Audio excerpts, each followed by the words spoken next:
Welcome, this is Module 5 of the Playground Safety Training. This video will focus on surfacing and fall zones. And reflecting on this topic, how important do you think surfacing and fall zones are in playground safety?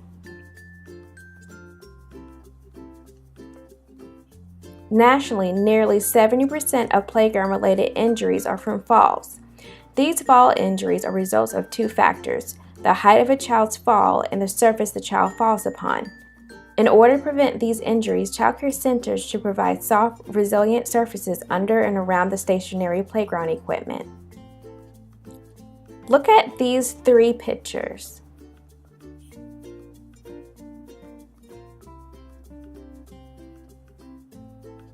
Which picture does not have an acceptable surfacing?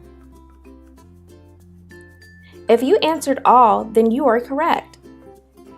Earth surfaces such as soil and hard-packed dirt are not recommended because they have poor shock-absorbing properties. In addition, grass and turf are not recommended because wear and tear and environmental conditions can reduce their effectiveness in absorbing shock during a fall.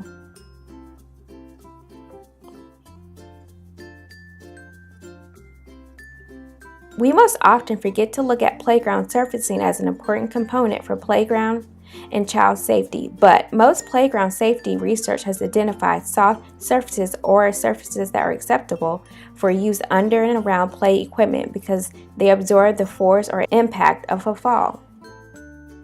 To be acceptable, they must meet the ASTM standard F1292 method to test for impact.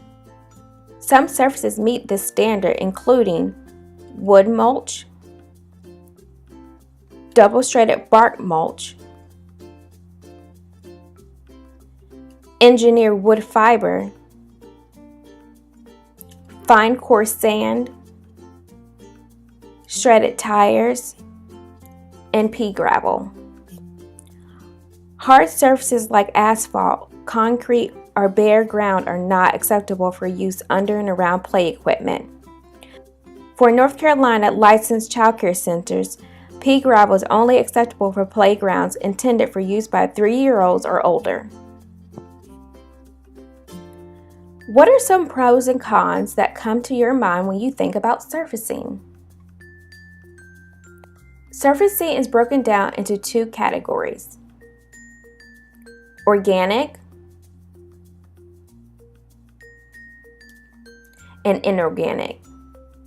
Organic loose materials, which include wood mulch, double-shredded bark mulch, engineered wood fiber, and shredded tires. And inorganic loose material, which include fine and coarse sand and pea gravel.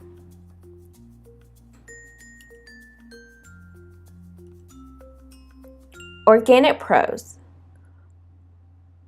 Organic materials are often low-cost options, easy to install, have an attractive appearance, and are readily available.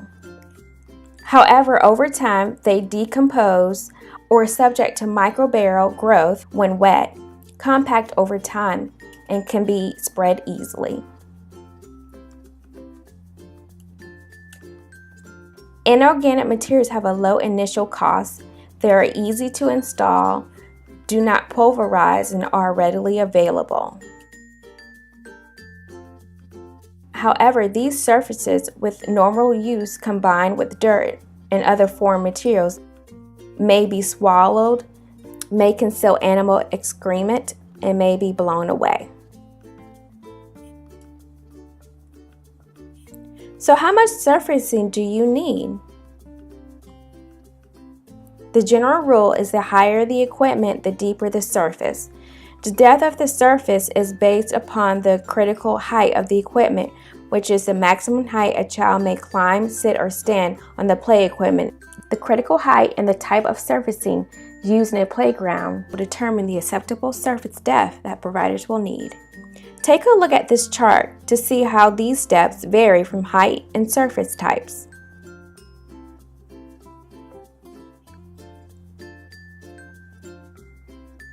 For example, if you have a critical height of less than 5 feet, the acceptable uncompressed surface depth is 6 inches regardless of the materials.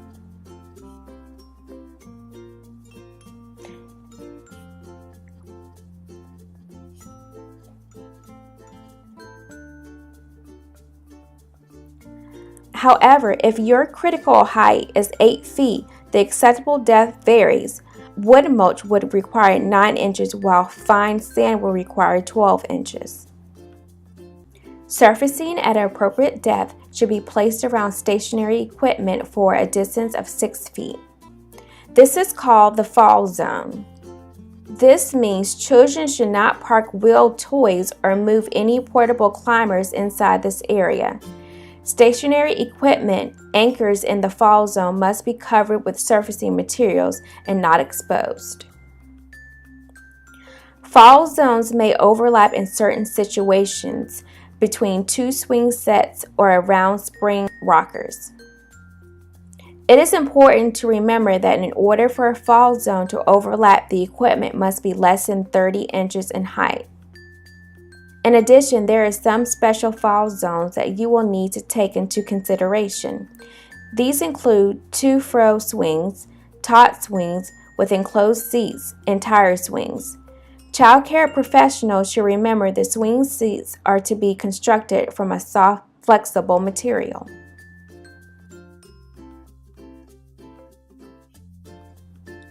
The fall zone for the 2-fro swing should be equal to twice the distance from the pivot point to the surface.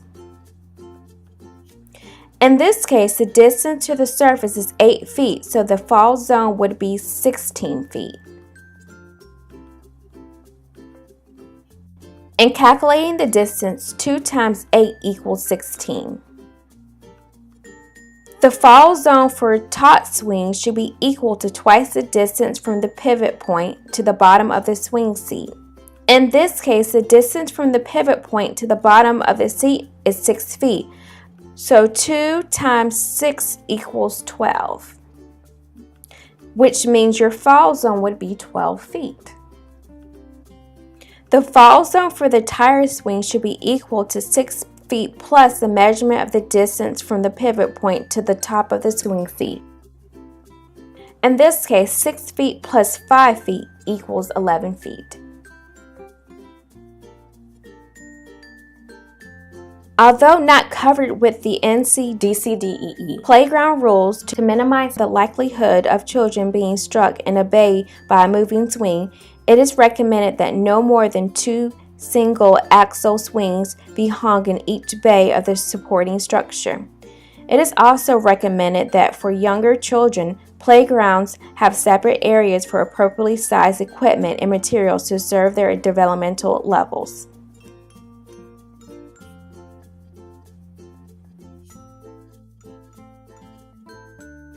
That completes the Module 5 of our playground safety training. Our upcoming module will focus on protective barriers and spacing. For assignments related to this video, please refer back to Module 5 in Moodle. If you have any questions, please feel free to visit the Playground Safety website at www.ncplaygroundsafety.org or visit our resource page on Moodle.